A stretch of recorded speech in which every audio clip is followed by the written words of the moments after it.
It's another fine day at Camp Dynasty. I am Counselor Austin, joined by Counselor Collin. And for the first time in Camp Dynasty's history, we are not talking about Bijan Robinson or Jackson Smith and Jigba or Anthony Richardson. We are talking about a brand new class of campers, the 2024 rookie draft cycle is officially open here at Camp Dynasty, Collin. It's honestly insane that we are here and that we made it through a full season, a full cycle of the 2023 class, and that it's July 3rd. So happy Independence Day for those that observe it, for those of you that are hearing it. And we're talking about 2024. We're moving on from the 2023 class. We said our official goodbyes in the finale last week, 2 weeks ago. Had a nice week off to grind the tape to get ready for this 2024 class. And, man, it's officially here. And there's going to be some fireworks today, maybe, because we're talking about the 2024 quarterback class. For anybody who is familiar with Camp Dynasty, you know that we are a one quarterback format, but in a brand new year, it is always exciting to look at the quarterback class that's coming in and find out what we have. And we already know at least a few of these guys from watching last year. Guys were already popping off the screen, and I have a feeling I know how this conversation might end today. But before we get there, Collin, we are going to do top 5. Summer scouting will be all top 5, starting with quarterbacks. Give me your number 5 quarterback in the 2024 rookie class. Just getting right to it. Break the seal. I'm not messing around. Oh, man. My number 5 is Joe Milton. Tennessee quarterback, played behind Hendon Hooker last year. The famed Hendon Hooker last year. Came in relief when Hooker got injured. And this is an interesting guy, to say the least. Because, I mean, he's got a cannon, man. This is so far from what I've seen, the strongest arm in college football. And that's not everything in a quarterback. That's not everything you need, but he gives you a lot more than that as well. I mean, he's also the size of a big bodied scrambling quarterback that you like. He's 6'5", 250-ish. So he provides that kind of, the body attached to the howitzer cannon matches up. It's the full tank, man. So it shows when he runs the ball, when he scrambles, when guys get after him in the pocket. It's all pretty apparent that he is all of that size and he carries all of that very well. Now he doesn't have a ton of touch. It seems like he has a fastball, and when the ball is coming out on time on target, that's cool, but it's coming out with a lot of heat. And then, I mean, the deep balls are gorgeous. And then you question the processing, and that's because of this Tennessee offense. Everything is basically just laid out in front of you, and it doesn't take a ton. That was our whole kind of, why we didn't love Hendon Hooker and Jalen Hyatt last year, because this Tennessee offense wasn't very complicated for them to run. Like it was all just smoke and mirrors, bells and whistles, and getting Hyatt wide open against zone coverage and, breaking down all of these defenses that they're playing, where it's not really anything special that they're doing. They're throwing to a lot of open guys, but Milton has a lot of untapped kind of raw potential talent. And when you can see that kind of start to form, and you see the touch develop. That's when you start to see a little bit of a special player, because he has all these raw tools. Yeah, this is a very interesting quarterback group, simply based on the fact that you have some really, really young players. We're talking about, potentially several freshmen from last year that are relevant in this quarterback class already.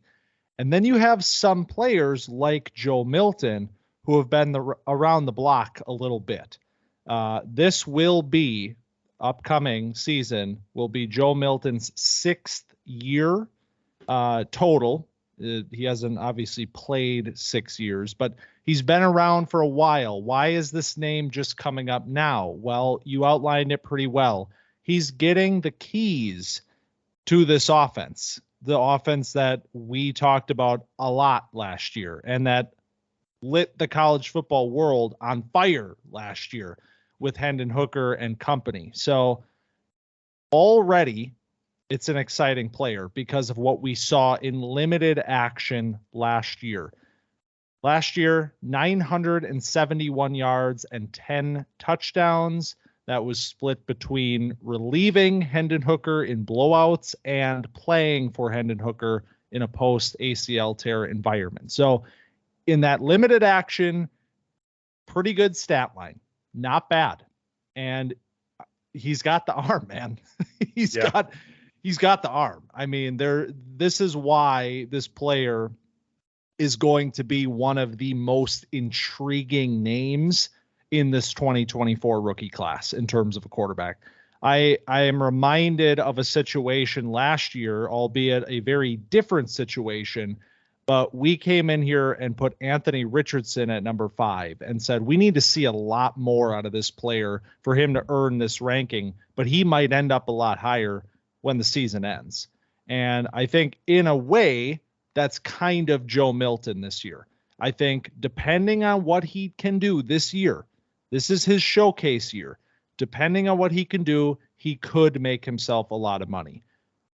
That being said, I do not have him in my preseason top 5, simply based on the fact that this is an incredibly raw passer. I mean, to put it simply, he has the rocket, but he is all over the place in terms of accuracy and ball placement. And, he's a guy that's been around the block a few times, like I said. So this isn't necessarily a young player that you can count on to, kind of mature like some of these more younger developmental guys. Maybe you can say that about. But like I said, man, all eyes will be on Tennessee this season and to watch the potential development of Joe Milton.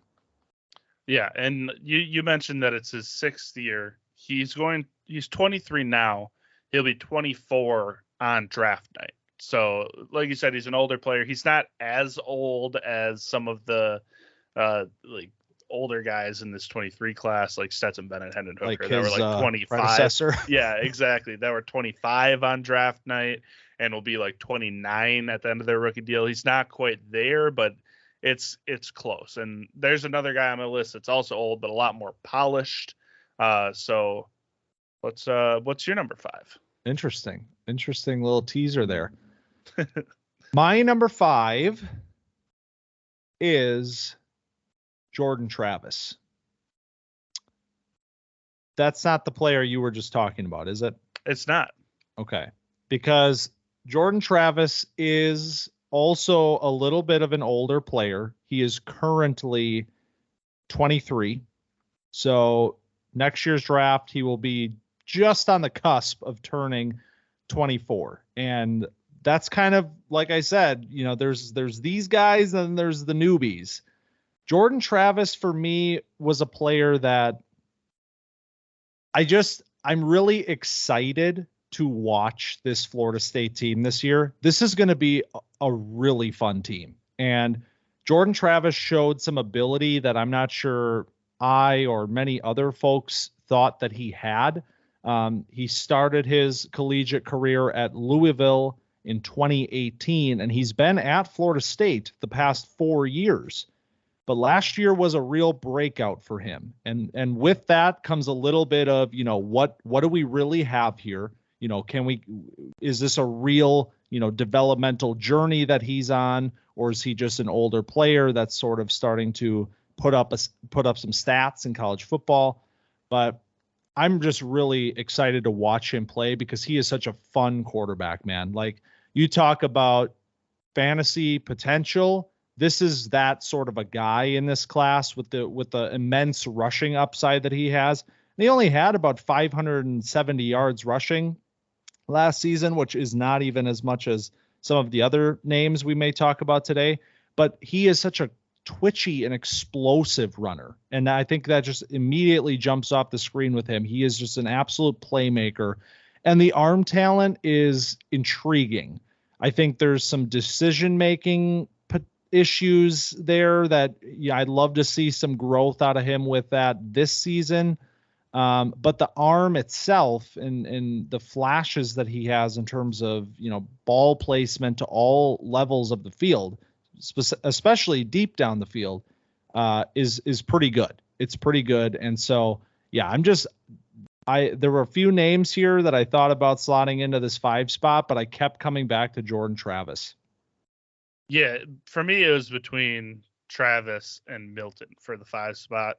And I ended up going Milton just because of the pure arm talent. Yep. And then, I think Travis he moves different than almost anybody else in this list. Like, when it comes to scrambling, like you said, he's very twitchy.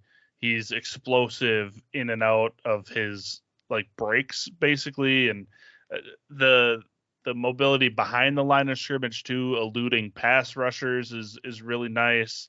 The down the sideline throws that he makes are pretty impressive. So I am excited to watch FSU this year as well. So the biggest thing is he going to be the running quarterback of the class? Yeah. And you mentioned that as well, where we don't really have that bona fide, where last year we had Richardson to say, this is our rushing quarterback. This guy is, likely to have, or most likely to have, 800 to 1,000 yards rushing as a rookie walking in, because he's just that guy. Jordan Travis has the ability and shows the flashes where he could be in the right kind of offense. And we'll see what Florida State does with him and how creative they will be, because a lot of his rushes come off of him scrambling and his own creativity behind the line of scrimmage.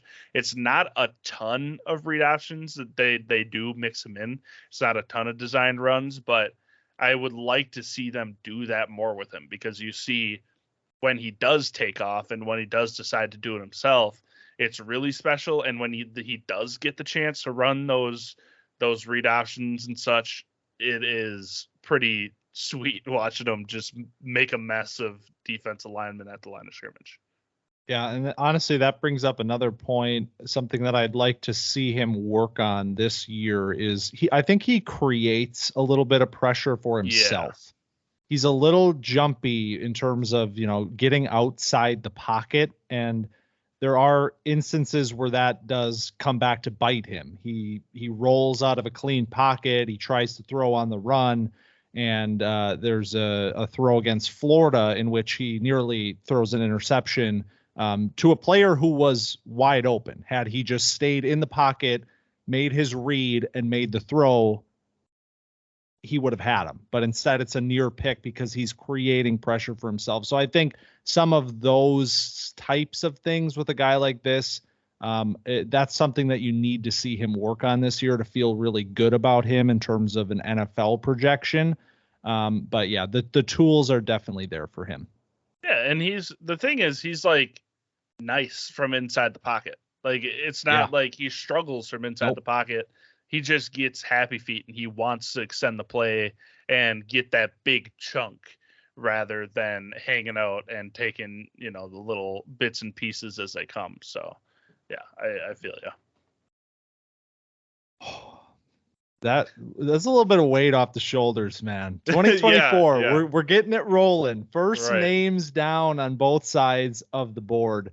Give me your number 4 quarterback in this class. My number 4 quarterback is Michael Penix out of Washington.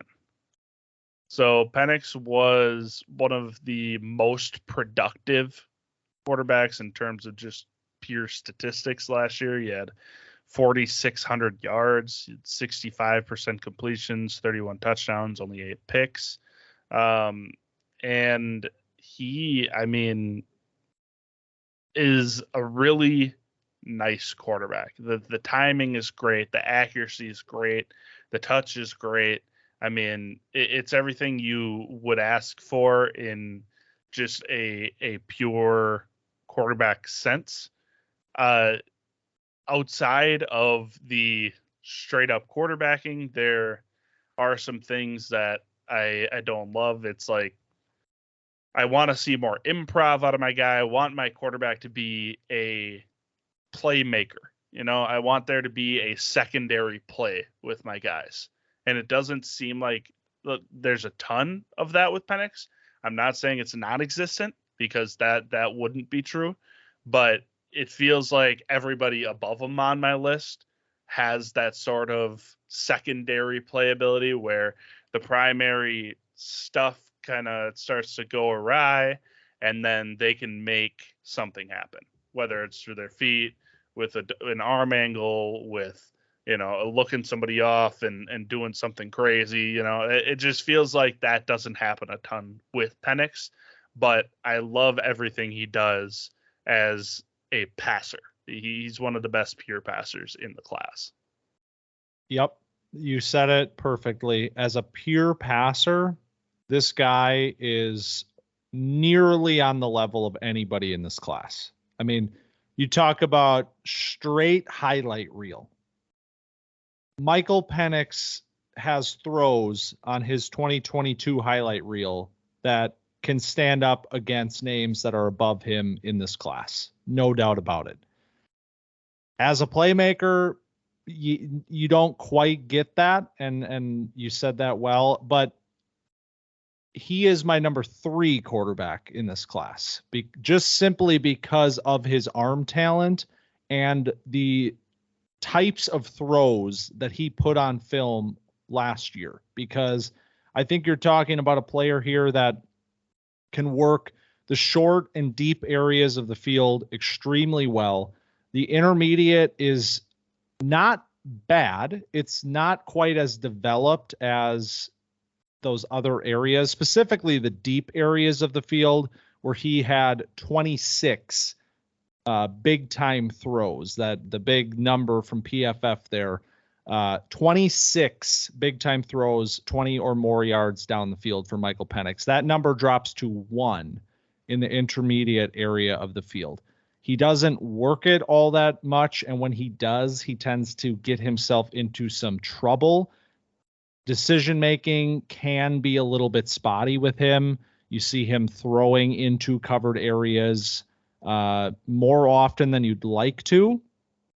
But again, the arm talent is so good that I think he tries to fit it into areas that does get him into trouble occasionally.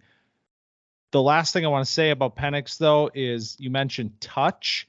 I think he has good touch, but I don't know if that's the same thing as finesse, and I don't think he has great finesse. I'd like to see him kind of vary his speeds a little bit more. He has a fastball, and he uses it all the time, and I'd like to see him work in a changeup when it would be beneficial to do so, because there are quarterbacks on this list that can change pretty much everything about their delivery to fit the situations. And Penix really doesn't put that on film at all. So, but yeah, man, I was really excited about Penix. I wasn't sure what to expect going in. I remember, the stats that he had last year were off the charts, but what does it look like on film? And I was very pleasantly surprised with how good it did look. Yeah, and this is the guy I was talking about when I was talking about an older prospect. Yeah. He's 23 now.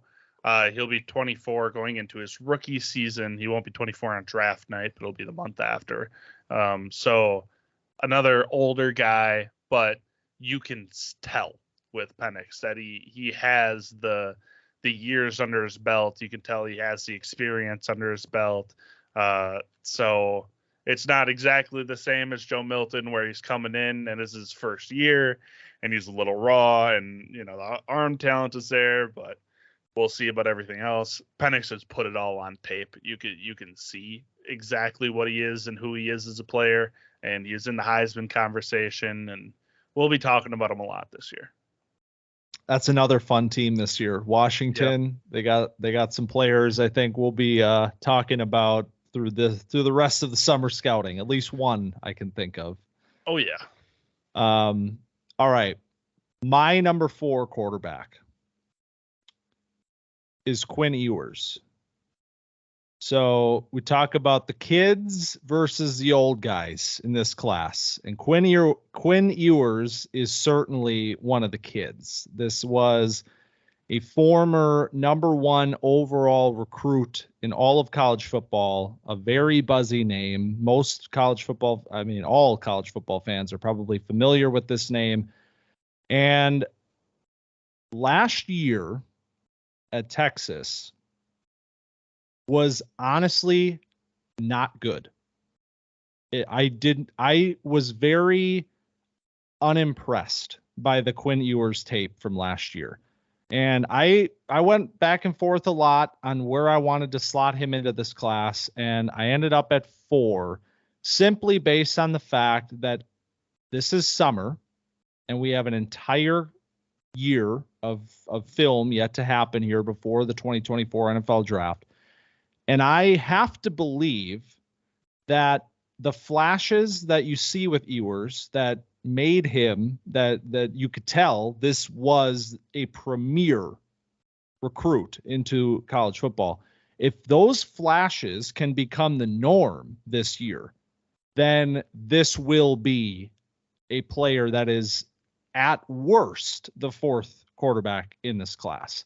But man, it was not at all what I was expecting. The accuracy was all over the place this year. I mean, it didn't look like he was comfortable. It did not look like he was ready for this season to come in and be the savior for Texas football like people thought he could be.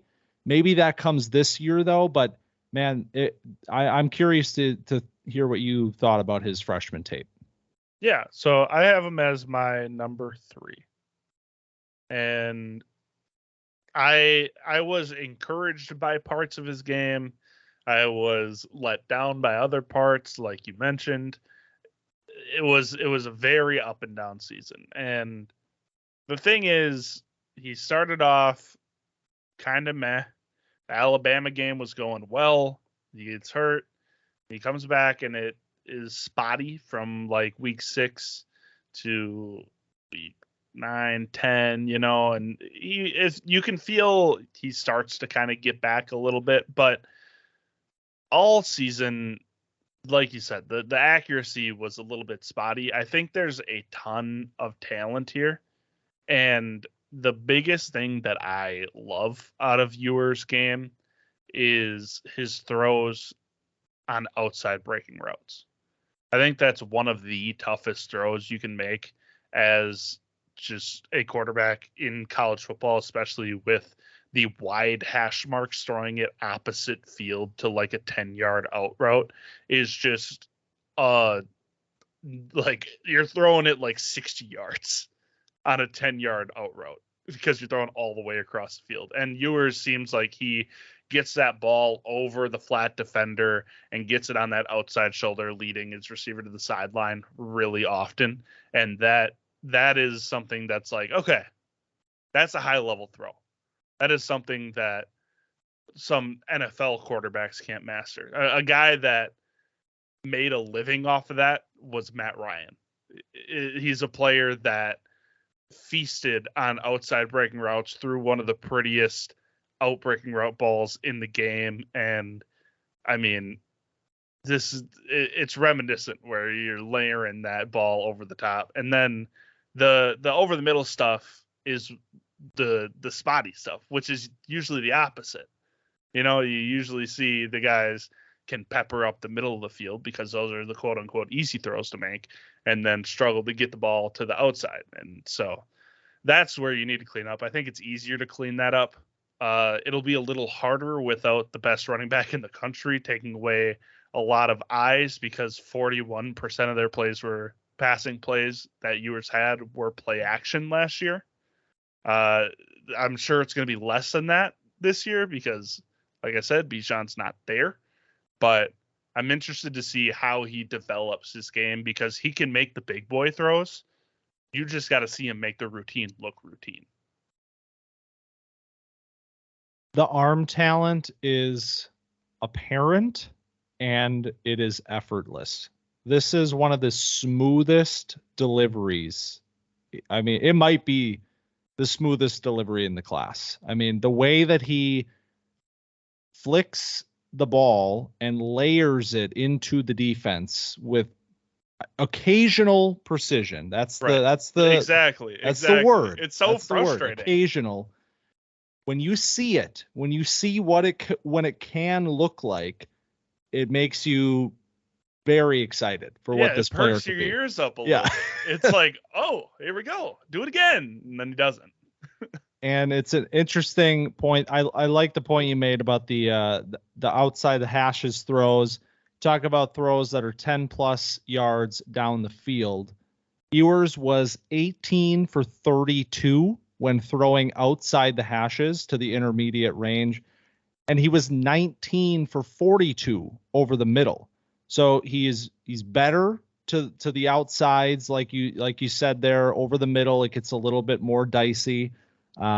He only has a 70 passer rating to the intermediate middle of the field. So that's definitely an area that we'll need to see some growth out of him this year, just because those intermediate throws are such of the bread and butter of what you need to have as an NFL quarterback. I mean, I know we like to look at the deep balls because they look really nice and you got to have it. But those throws, like you said, to the outside, to the sideline, that's where you make your money right there. And the other thing I like about Ewers is there's a little bit of that pocket mobility there already with him. I think there are moments where he does take some questionable sacks, but he also does show that he has the athleticism to escape pressure and to roll out and make plays with his feet. He's obviously not a scrambler, but he has that ability where he's not just this statue player. He has a little bit more of that than Michael Penix, for example. So you like that as well. And obviously this is an extremely young player. The fact that we are even talking about him as an NFL draft prospect this year just tells you how much natural talent this player has. And given his pedigree as the number one recruit and all of that, there is so much pressure on this player, on Ewers to succeed. And so I think we're going to see a big jump from him this year. And that's why I put him at 4 for now. I could see him easily climbing this list later. Yeah, like you mentioned, he's an athletic player, and you can see that with how effortless the throws are. I mean, the way that he just moves his body and creates power in the throws is obviously athletic, and he has a few designed runs and scrambles every once in a while where he can make plays happen. He has some rushing touchdowns in there, and I'm glad to see that the numbers agree with me on the outside deep throws. That's nice. Nice work. That's what we confirm the tape with the numbers, and you're golden, man. There it is. Feeling good. If you'd have been like, yeah, no, actually he was 88% over the middle and he threw 8 interceptions and 2 touchdowns to the outside, you're an idiot. That would have hurt a little bit.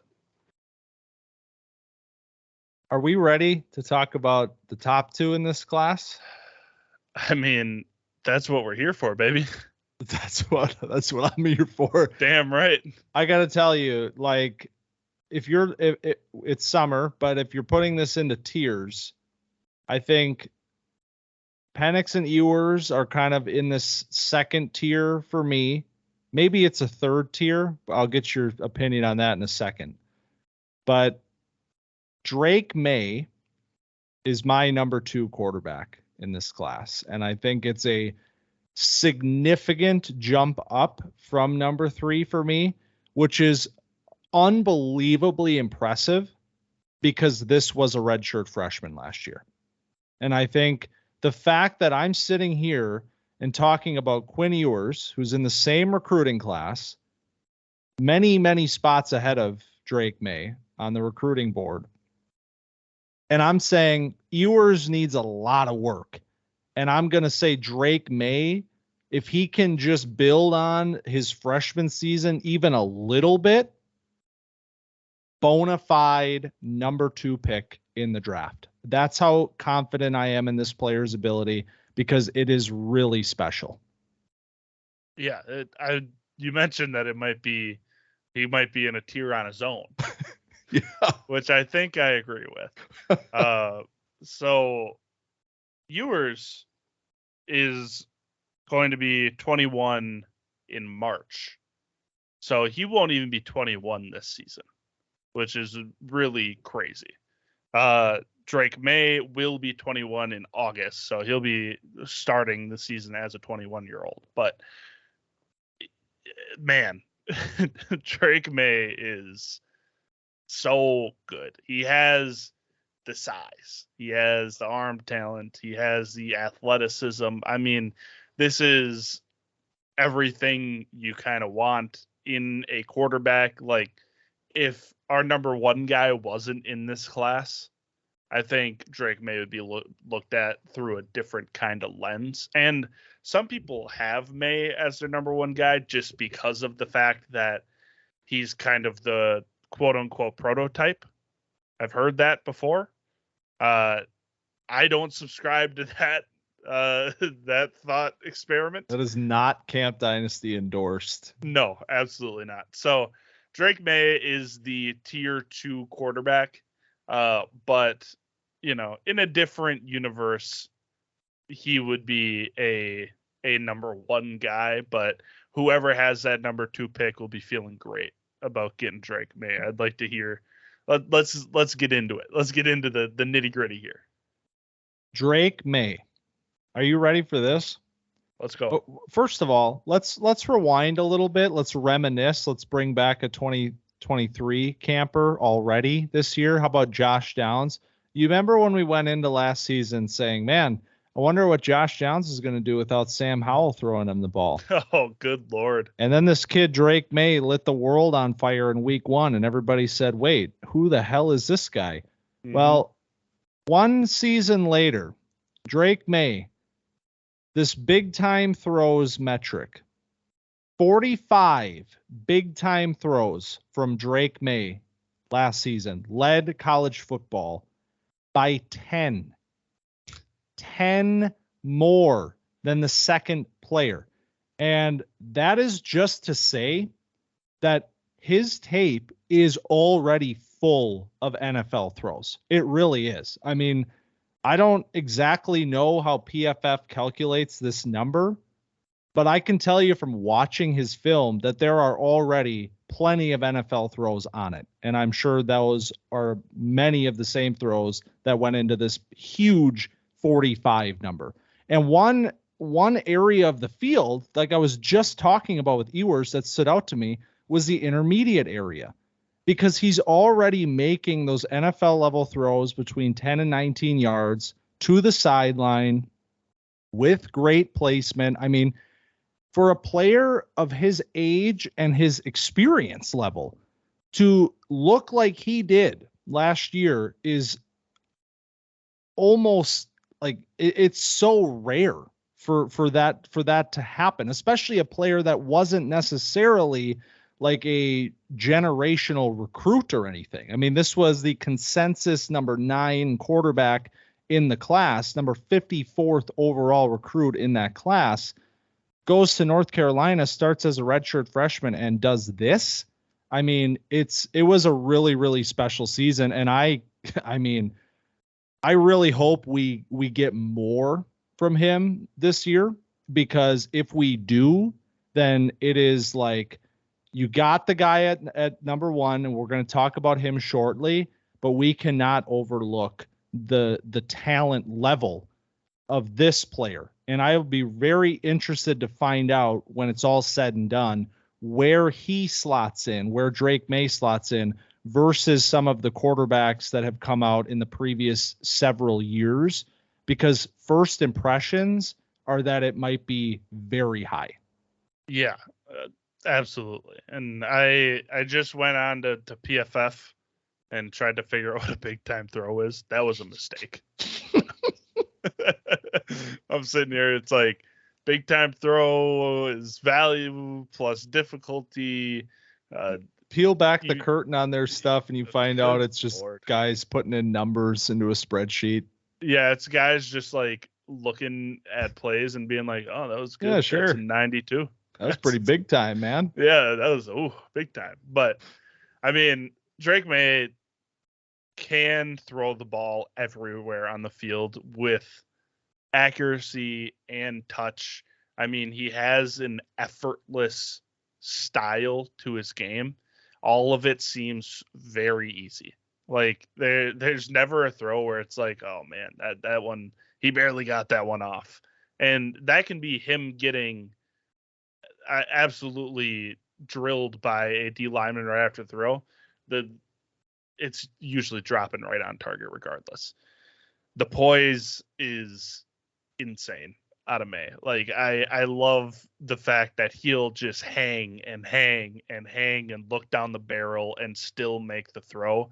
I mean, there's a few times on the tape that you just see him sitting there and he'll wait till the very last second to release the ball. And whether that's a blitzer, a free rusher, or just somebody getting off a block, he's finding the crease in the defense with a defense player just barreling down on him. And I love that, because that is, I mean, I mentioned with Ewers that in the NFL you need to make those throws to the outside. Drake Maye can do that, but you also need to make throws while you have a guy in your face, because I mean, defense coordinators are coming after you, man, and your O linemen are going to miss blocks. You're playing against the best pass rushers in the world. You're playing against the most athletic players in the world. You're going to need to look them in the eye and say, hey, you're secondary to my objective right now. I need to make this play. I need to get this ball down the field.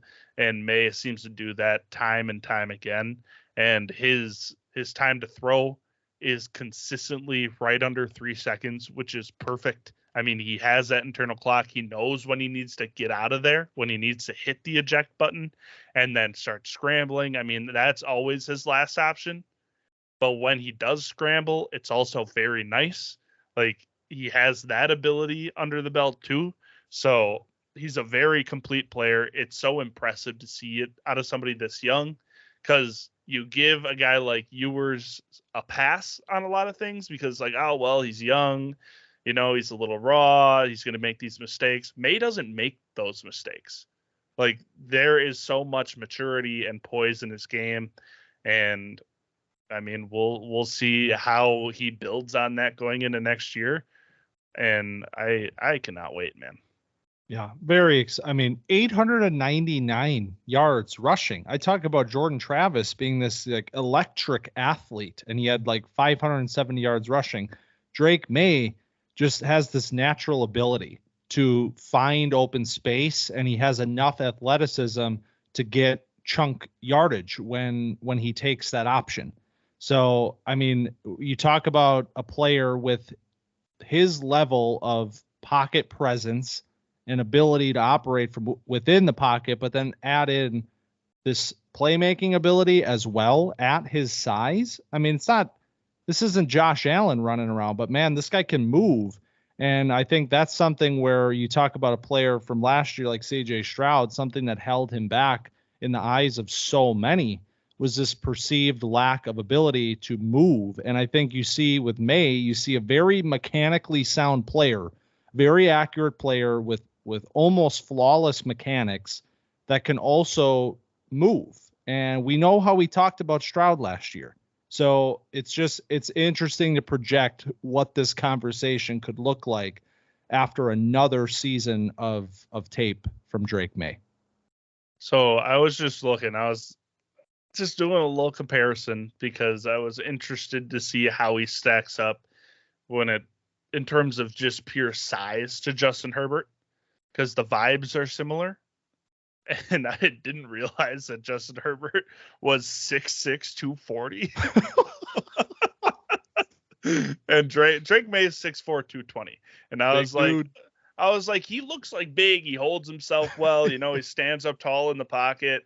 It's kind of Herbert-ish when it looks like him just in the pocket. The play style is different. I'm not comparing him to Justin Herbert. First comp of the year. God damn it. There it is. They got me. No.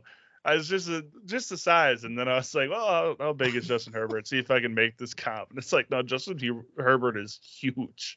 That is massive. So, but yeah, oh man, Drake Maye, this is gonna be a fun class quarterbacks. Hell yeah, man. And a big reason why it's gonna be really fun. Should we talk about him? I mean, without further ado, man. Well, I'm gonna do something right now just to get it out of the way. And since you just said Justin Herbert or Drake Maye is Justin Herbert, I feel a lot better about this. Yeah, that is what I said. Okay, I want to start this conversation by just saying, I think you're gonna hear. Oh yeah. And you already have, but you're gonna hear more that there's similarities between Caleb Williams and Patrick Mahomes. Nobody is Patrick Mahomes. That's a one-of-one player. But I was blown away by how much Caleb Williams plays in the same fashion as Patrick Mahomes and gets away with it. Because a lot of times guys will try to do that kind of stuff, but they just that it doesn't always work for them because they just don't have that level of talent. There's a guy that I'm thinking of. It's Spencer Rattler. Exactly. And exactly. He tries to do the Mahomes things, and he has the arm talent, but he can't get away with it. Exactly. And so I'm not. I need to flush that out of my system before I come on here and start being like, is this Patrick Mahomes again? It's not, but I think it goes a long way just to say that there are flashes of Mahomes in Caleb Williams' film for all of the good and the bad. The things that scared me about Mahomes at Texas Tech are also there in some instances with Caleb Williams. And the things that I said, this is unbelievable, but is he going to be able to do that in the NFL? Those things are there too. And so we've seen how the game has changed and how Mahomes has become a one-of-one player.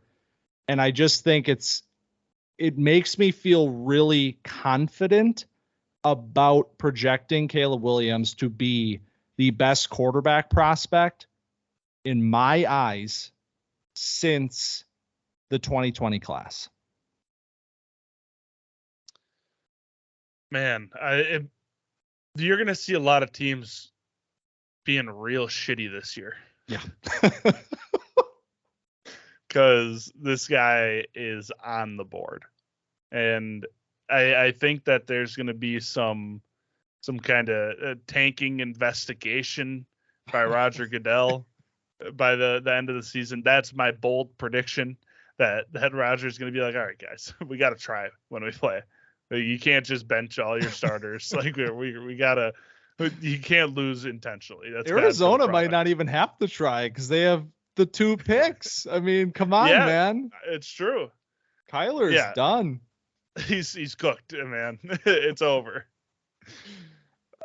So Caleb Williams, I was just going through making my like pros and cons list, I made the pluses for the pros, minuses for the cons, and I mean Caleb Williams takes up half the page. It's just all the pluses. And it's like you said, he's not Mahomes. Mahomes is the best quarterback in football maybe ever. You're right. I was gonna say since when it comes to talent, since like young Rodgers. And Caleb Williams, he has all of the vibes and the tools, where he has the arm talent, he has the arm strength, which is different from arm talent. He has the off-platform throws. He has the poise. He has elusiveness in the pocket. His eyes are always downfield. The improv, the creativity, the arm angles, and then when he scrambles, it's with a purpose. And I mean, all of this culminates into this unbelievable quarterback prospect that is going to be, I mean, must-watch television for anybody that likes football. And man, I don't even know if I can put into words like how excited I am to see the development of Caleb Williams, because he was so good last year, wins the Heisman last year. I mean, I think he has this chip on his shoulder from, losing to Utah and missing out on the playoff and all that. I think there is a bit of a, he did the fingernail paint and really got shit on it for losing that game after you do that. He put fuck Utah on his fingernails, and then you go and lose that game. And then, the media kind of turns on you a little bit. And I think you might see a little bit of I don't know if you could really call it a revenge tour after you win the Heisman. You have such an incredible season that he had last year, but I think that if he's one of the guys that can manufacture a chip on his shoulder, I think there's enough bulletin board material for him to, come out and, prove people wrong, air quotes. Well, and I mean, quite frankly, like what's left for you at this point? He wins the Heisman, right? And we widely expect that he's going to be the number one overall pick in the spring. I would be absolutely shocked if he wasn't already in summer. I'm saying that this player will be the number one pick next year. Yeah. Put your money on it. Yeah.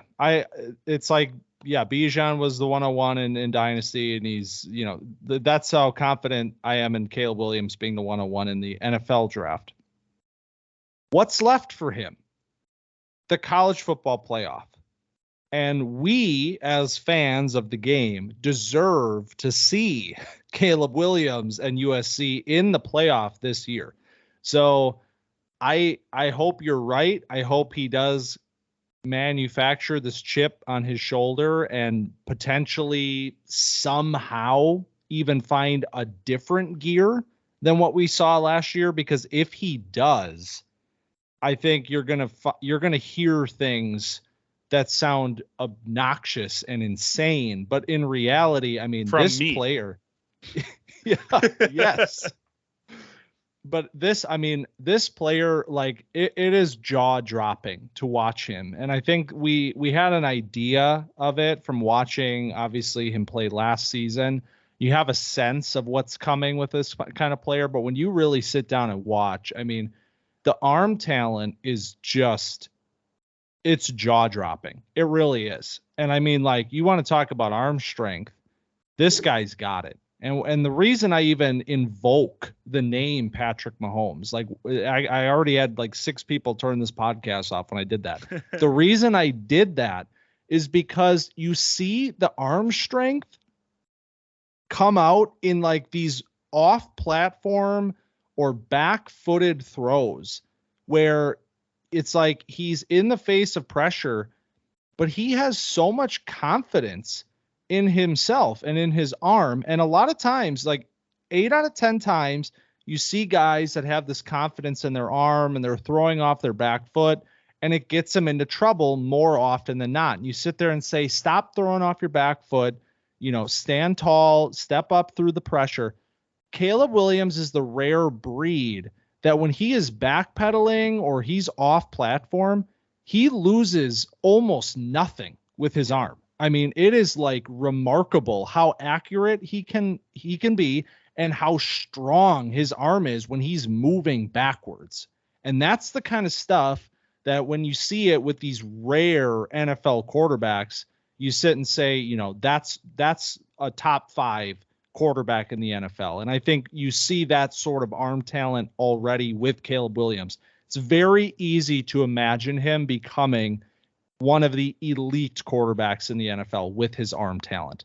And, he's not the biggest guy, and that's going to be something that I'm sure comes up, even though he's not small. He's 6'1", 215, but he's not, Justin Herbert, and he's not Josh Allen. He's not these prototypes that we've seen become, the next generation of great quarterbacks. But he doesn't need to be, because when you have an arm like that and you're not, we don't have to sit here and talk about like, oh, he's 5'10", like, oh my God, like he's 6'1", it's fine. And I don't think it shouldn't be a talking point at all, but I'm just, I'm preparing for it because I know we have to invent narratives with these sorts of prospects. But yeah, it was very difficult to find holes in his game.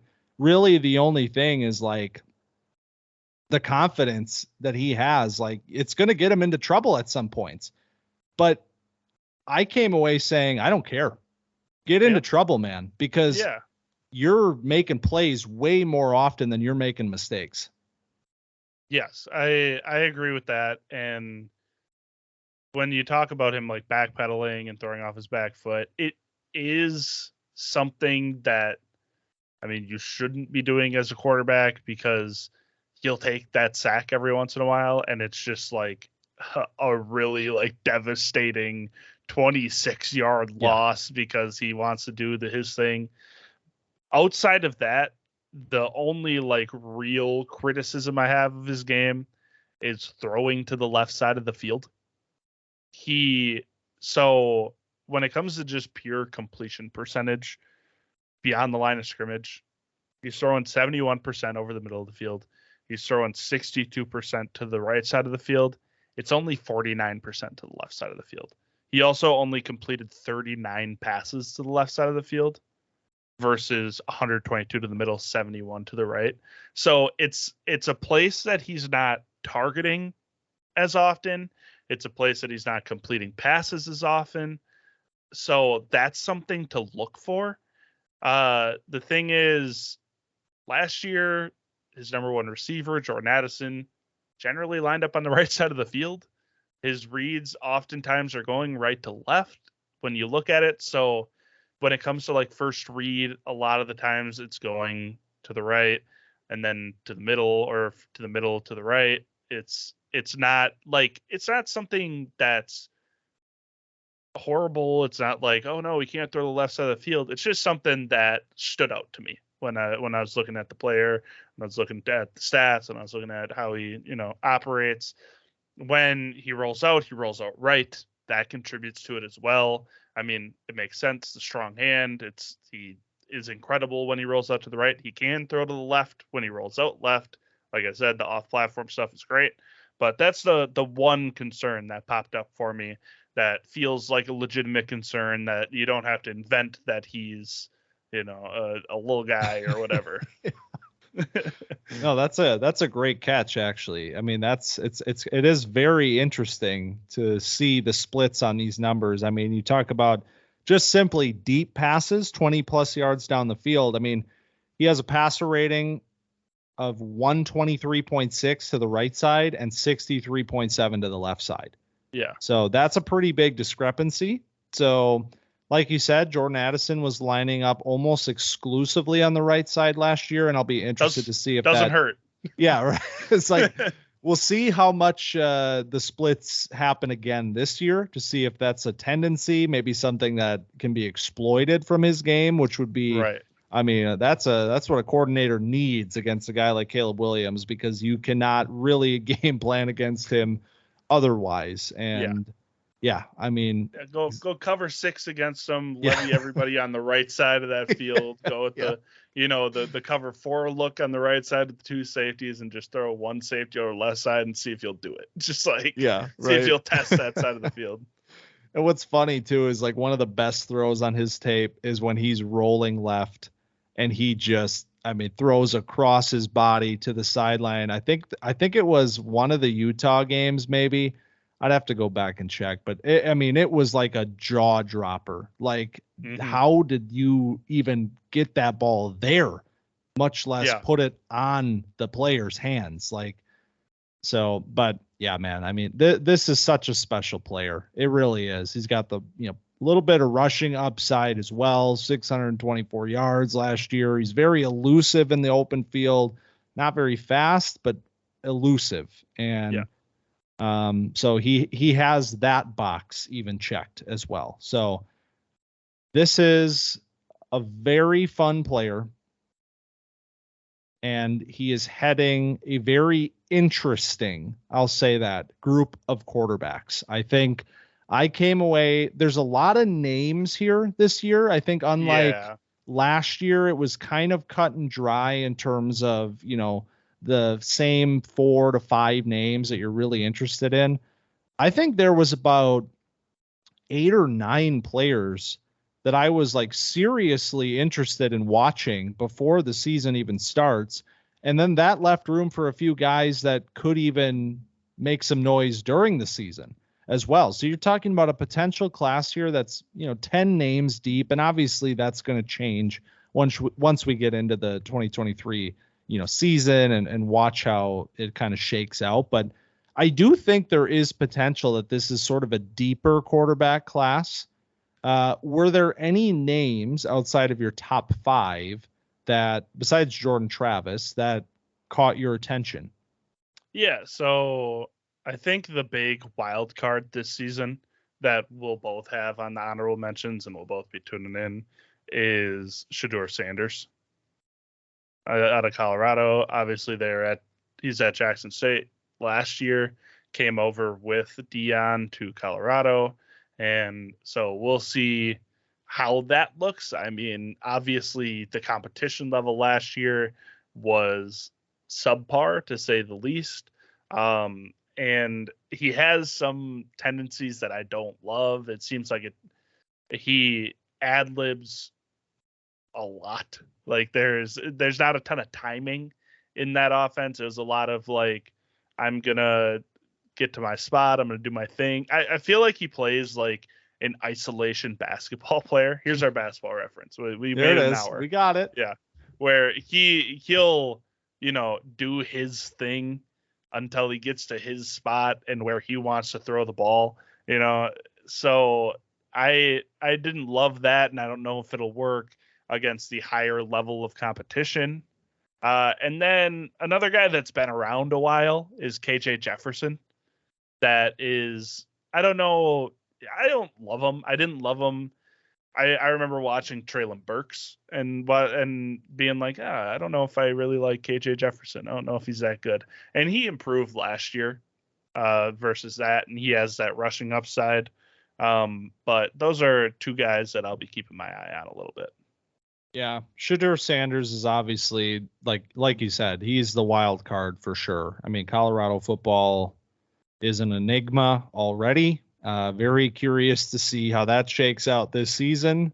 One name for me was, I don't like that I have to bring this up, but I'd feel a little bit negligent if we didn't talk about Bo Nix. Are you out on Bo Nix? I'm good. You're good? I'm good. Well, see, here's the thing, because we talked about Bo Nix last year a little bit, mostly just to trash talk him. And it's just so interesting to me when these sorts of players just get a little bit better every single year. We're now at a point where it's like it's going to be his 5th year, I believe. And he's just gotten a little bit cleaner, I think, every season. And when you watch last year, it's a lot of game managing. It was not very, in the Oregon offense, he wasn't really asked to do a whole lot that you could say like, oh, wow, that was big time, or like that was an NFL throw. It's a lot of short stuff, quick reads, nothing crazy, but I think he operated well within that scheme to a point where you could see him kind of being like the game manager quarterback of this class. Now, in terms of fantasy, yeah, I'm with you. I'm good. I don't think I'm really interested, but it's a player with a little bit of, that rushing up. So like almost like a thick version of Sam Howell a little bit to me, like a guy that's just like shorter and he's running around out there. And like, what is that? What does he do?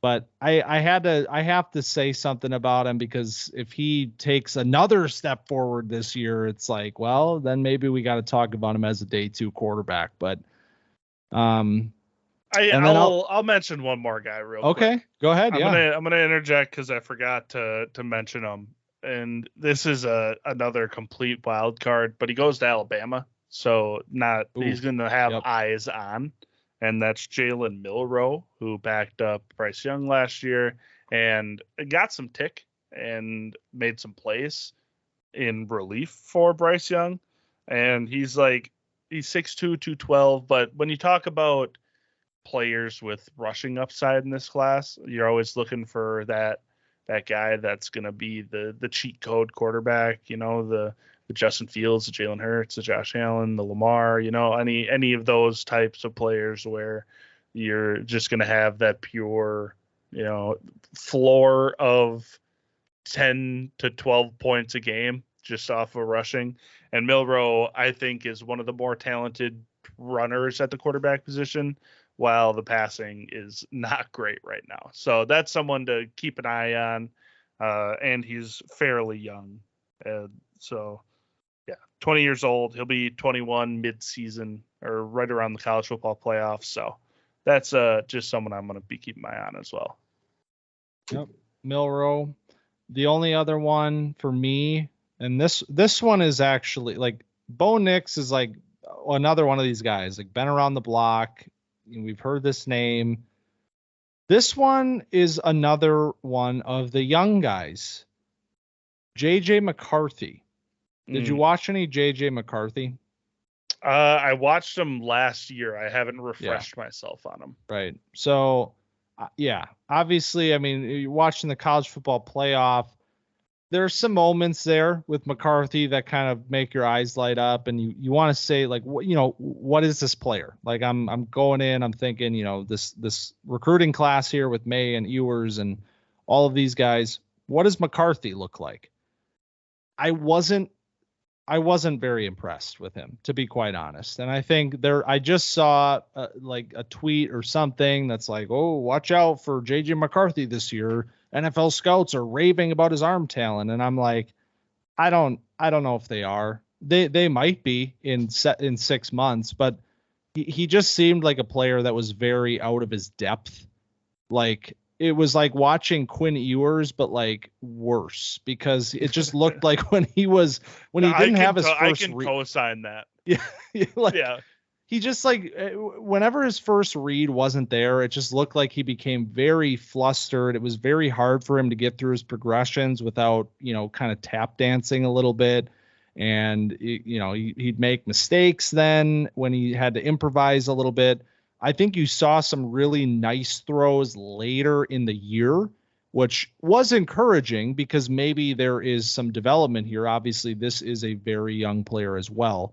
So a name to definitely keep your eye on this year, and Michigan is going to be a powerhouse again this year. So we'll be watching a lot of Michigan games this year. So JJ McCarthy wanted to get his name into the program. Yep. I remember seeing him dice up Ohio State last year. Apologies for anybody that has had a bad experience last year that may or may not be an Ohio State fan that I know is listening. I'm sorry for bringing that up, but diced up Ohio State last year, and I mean that wasn't like a fluke performance.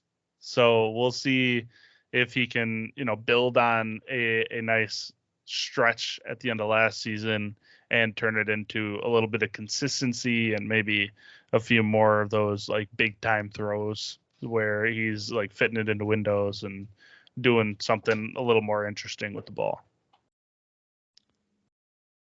That is Summer Scouting Quarterbacks 2024. Camp Dynasty is back in session, we are baby. Back. Oh, man. I mean, it's insane to me that like this is just, here we go. We're on another path. We just finished up. We did our rookie draft this last week. So we got some of the boys home. I got Jordan Addison. Long journey from summer scouting last year for me, now drafting Addison in a rookie draft. So yeah, I mean, crazy times. I wanted to, I don't know, I'm springing this on you. I want to reflect on our quarterbacks last year that we had in this top 5. Okay. And I don't remember the ranking. But I know I had Stroud 1. I had Spencer Rattler in there. I had Bryce Young, Will Levis, Richardson. So I feel okay about that.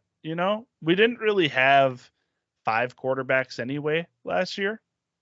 So I feel justified. I mean, Rattler is like, the picture of the guys in the army outfits. They're like sitting behind the wall and there's the one clown. There's the 4 military guys and the one clown. Rattler is that guy in that group. Yeah. But I feel okay about that. If I can go 4 for 5 with good players, I mean, Will Levis, maybe not a good player, but second round pick in the NFL. If I can have that kind of hit rate again this year, I'll feel pretty good about that. Yeah. The only one I had that didn't turn out to be something was Tyler Van Dyke. Who's in this class, but didn't make my list this year. Didn't even make my honorable mentions this year. So that might tell you something. But yeah, I mean, it is kind of crazy, man. Like we're going to be looking back on this class in next year at this time, and we're going to be like, man, Caleb Williams, that's Patrick Mahomes 2.0. I was right. I was right for the start. No. So 2024 quarterbacks down, but we have several other position groups to get to. And I think I and you and anybody else listening to this podcast is probably very excited for at least the next 2 weeks of episodes, starting with running backs next week, 2024 edition, baby, summer scouting. We're diving into a brand new class of running backs, and I'm freaking pumped. This is the do or die position in fantasy. I mean, wide receiver runs deep. We need new blood at running back, man. And this class, there are a lot of names. There are a lot of names, all right? And there's no Bijan, there's no Gibbs. I'll say that. I don't think there's any players in this class that are as good as either of those guys. But there are a lot of guys in similar tiers. I think our lists are going to be very different next week. I'll say that. I think so too. And I'm excited for that.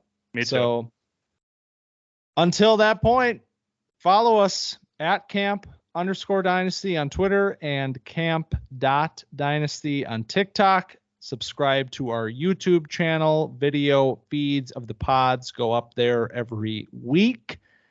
And like, subscribe, rate, comment, follow, share, do all of the podcasty things to the pod feed if you so choose to do so. We very much appreciate it.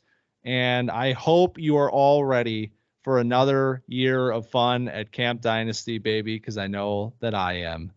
Oh, man, I cannot wait to Get a full year with these guys, because we went in last year so fresh into this whole experiment, and now we know these names, and we've been with a lot of these guys for a full year, and we get to really get in deep with these next class of players. Can't wait.